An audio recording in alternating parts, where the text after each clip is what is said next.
ನಮಸ್ತೆ ಸ್ನೇಹಿತರೆ, ನನ್ನ ಹೆಸರು ಎ ಸಿ ಚೆನ್ನಪ್ಪ ಅಂತೇಳಿ.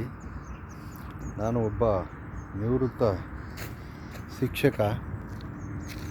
ಶಿಕ್ಷಕರ ಬಡಾವಣೆ ಮದ್ದೂರು ಸ್ನೇಹಿತರೆ ನನ್ನ ವಾಸ.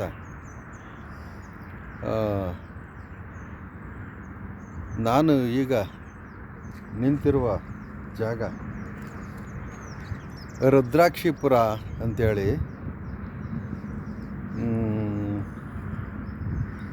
ಏನು ಬೆಂಗಳೂರು ಮೈಸೂರು ಹೆದ್ದಾರಿಯಲ್ಲಿ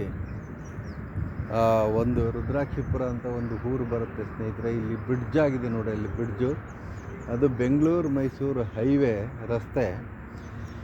ಮದ್ದೂರಿನಿಂದ ಒಂದು 4-5 ಕಿಲೋಮೀಟ್ರ್ ದೂರದಲ್ಲಿ ಈ ಒಂದು ರುದ್ರಾಕ್ಷಿಪುರದ ಕೆರೆ ಸ್ನೇಹಿತರೆ. ಇದು ಕೆರೆ ನಾನು ತೋರಿಸ್ತಾ ಇರೋದು ನಿಮಗೆ, ಇದು ರುದ್ರಾಕ್ಷಿಪುರದ ಕೆರೆ. ಸೊ ನಾನು ಒಂದು ಶಿಂಷಾ ನದಿಯ ಬಳಿ ಒಂದು ಲಿಫ್ಟ್ ಇರಿಗೇಷನನ್ನು ನಿಮಗೆ ವಿಡಿಯೋದಲ್ಲಿ ತೋರಿಸಿದ್ದು ನಿಜ ನೋಡ. ಮಿಷನ್ನು ವರ್ಕ್ ಆದರೆ ಇದು ಎಲ್ಲಿ ನೀರು ಬಂದು ಇಲ್ಲಿ ಬೀಳುತ್ತೆ ಸ್ನೇಹಿತರೆ. ನೋಡಿ, ಇಲ್ಲಿ ನೀರು ಈ ತೂಬ್ನಲ್ಲಿ ಬೀಳುತ್ತೆ. ಒಂದು 3-4 ಕಿಲೋಮೀಟ್ರ್ ದೂರದಲ್ಲಿ ಇದು ಕೆರೆ. ಇಲ್ಲಿ ಒಂದು ಕೆರೆ ಇದೆ ಸ್ನೇಹಿತರೆ, ಇದು ರುದ್ರಾಕ್ಷಿಪುರ ಕೆರೆ. ಬಹುಶಃ ಇಲ್ಲಿ ಏನು ಜಮೀನು, ಏನು ಇಲ್ಲಿ ಮೇಲೆಲ್ಲ ಜಮೀನಿದೆ, ಅದೇನು ಅಂತ ನನಗೆ ಗೊತ್ತಿಲ್ಲ ಸ್ನೇಹಿತರೆ. ಇದು ಒಟ್ಟಿನಲ್ಲಿ ನಮ್ಮ ಶಿಂಷಾ ನದಿಯಿಂದ ಒಂದು ಏತ ನೀರಾವರಿ ಯೋಜನೆ ಮಾಡಿರೋದು ನಿಜವಷ್ಟೇ. 2019ರಲ್ಲಿ ಆ ಏತ ನೀರಾವರಿ ಯೋಜನೆ ಶಿಂಷಾ ನದಿಗೆ ಸಣ್ಣ ನೀರಾವರಿ ಇಲಾಖೆಯವರು ಮಾಡಿರ್ತಕ್ಕಂಥ ಒಂದು ಯೋಜನೆ. ಇದು 8-9 ಕೋಟಿ ಖರ್ಚು ಮಾಡಿ ಇಲ್ಲಿಗೆ ಬಂದು ನೀರು ಬೀಳೋ ಹಾಗೆ ಮಾಡಿದ್ದಾರೆ ಸ್ನೇಹಿತರೆ. ನೋಡಿ, ಇದು ಇಲ್ಲಿ ನೀರು ಬೀಳ್ತಾ ಇಲ್ಲ. ಅಲ್ಲಿ ಬಟನ್ ಒತ್ತಿದ್ರೆ ಇಲ್ಲಿ ಬಂದು ನೀರು ಬೀಳುತ್ತೆ ನೋಡಿ. ಈಗಾಗಲೇ ನೀರು ಇಲ್ಲಿ ಕಡಿಮೆ ಆಗಿದೆ ಸ್ನೇಹಿತರೆ. ನೋಡಿ, ಇಲ್ಲಿ ಸತ್ಯ ಹೇಳ್ತಾ ಇದ್ದೀನಿ, ಒಂದು 5-6 ಅಡಿಯಷ್ಟು ನೀರು ಕಡಿಮೆ ಆಗಿದೆ ಸ್ನೇಹಿತರೆ. ಇದು ಸತ್ಯ ಹೇಳ್ತಾ ಇರೋದು.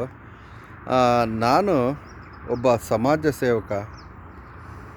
ನಾನೊಂದು ಶಾಲೆಯಲ್ಲಿ SCMM ಪ್ರೌಢಶಾಲೆ ಸೋಮನಹಳ್ಳಿಯಲ್ಲಿ SM ಕೃಷ್ಣ ಅವರು, ದಿವಂಗತ SM ಕೃಷ್ಣ ಅವರ ಶಾಲೆಯಲ್ಲಿ ಶಿಕ್ಷಕನಾಗಿ ಇಲ್ಲಿಂದ ಮಕ್ಕಳೆಲ್ಲ ರುದ್ರಾಕ್ಷಿಪುರ, ತೈಲೂರು ಈ ಕಡೆಯಿಂದೆಲ್ಲ ಮಕ್ಕಳು ಬರ್ತಿದ್ವು. ಒಂದು 4-5 ಸಾವಿರ ಜನ ಮಕ್ಕಳಿದ್ದರು.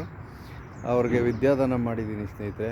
ಹಾಗಾಗಿ ಇನ್ನು ಮುಂದಿನ ಏನೋ ಒಂದು ನಿವೃತ್ತಿ ಜೀವನ ಇದೆ, ಅದನ್ನು ಈ ರೀತಿ ಸಮಾಜ ಸೇವೆ ಮಾಡಬೇಕು ಅನ್ನೋದು ನನ್ನ ಉದ್ದೇಶ ಅಷ್ಟೇ ಸ್ನೇಹಿತರೆ.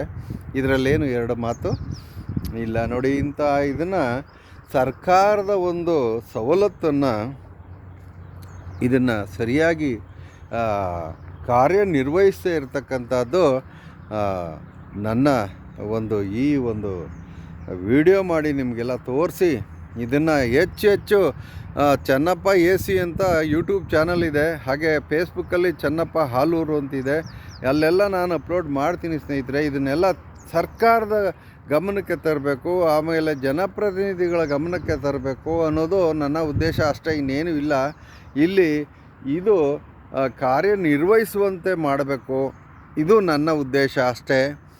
ಇದರಲ್ಲೇನು 2 ಮಾತು ಬೇರೇನೂ ನೀವು ಅದ್ರ ಬಗ್ಗೆ ಇದು ಮಾಡಬೇಡಿ. ದಯಮಾಡಿ ಇದನ್ನು ಒಬ್ಬರಿಂದೊಬ್ಬರಿಗೆ ಇದನ್ನು ಶೇರ್ ಮಾಡಿ, ಲೈಕ್ ಮಾಡಿ, ಶೇರ್ ಮಾಡಿ.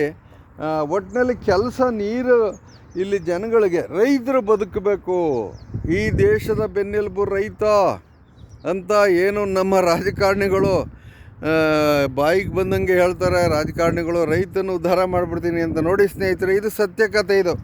ಇದು ನಿಮಗೆ ತೋರಿಸ್ತಾ ಇರುವ ಸತ್ಯಕಥೆ. ಇಲ್ಲಿಗೆ ಬಂದು ನಾನು ಇಲ್ಲಿ ನಿಮಗೆ ನಿಜ ಸ್ಥಿತಿಯನ್ನು ಹೇಳ್ತಾ ಇದ್ದೀನಿ ಸ್ನೇಹಿತರೆ. ನೋಡಿ, ಇದನ್ನು ಚಾಲನೆಗೆ ತರಬೇಕು, ಇದು ರನ್ ಆಗಬೇಕು. ಅಲ್ಲೂ ಕೂಡ ಪ್ರತಿನಿತ್ಯ ಹೋಗಿ ವಿಡಿಯೋ ಮಾಡಿದ್ದೀನಿ. ನಮ್ಮ ಏನು ಶಿಂಷಾ ನದಿ ತೀರದಲ್ಲಿ ಆ ಮೋಟ್ರ್ ಎಲ್ಲಿದೆ ಅಲ್ಲಿ ಎಲ್ಲ ವಿಡಿಯೋ ಮಾಡಿದ್ದೀನಿ ಸ್ನೇಹಿತರೆ. ನೋಡಿ, ಈ ಥರ ಇದು ಸತ್ಯ ಘಟನೆ. ಇದನ್ನು ದಯಮಾಡಿ ಜನಪ್ರತಿನಿಧಿಗಳು ನಮ್ಮ ಶಾಸಕರು ಇದನ್ನು ಕಾರ್ಯರೂಪಕ್ಕೆ ತಂದು ಕೆಲಸ ಮಾಡೋಂಗೆ ಮಾಡಿ ಇಲ್ಲೆಲ್ಲ ನೀರು ತುಂಬಿದ್ರೆ ಸೊ ಏನು ರೈತರು ವ್ಯವಸಾಯಕ್ಕೆ ಇದು ಅನುಕೂಲ ಆಗುತ್ತೆ ಅಂತ ಹೇಳೋದೊಂದು ನನ್ನ ಮಾತಷ್ಟೇ ಸ್ನೇಹಿತರೆ. Thank you so much.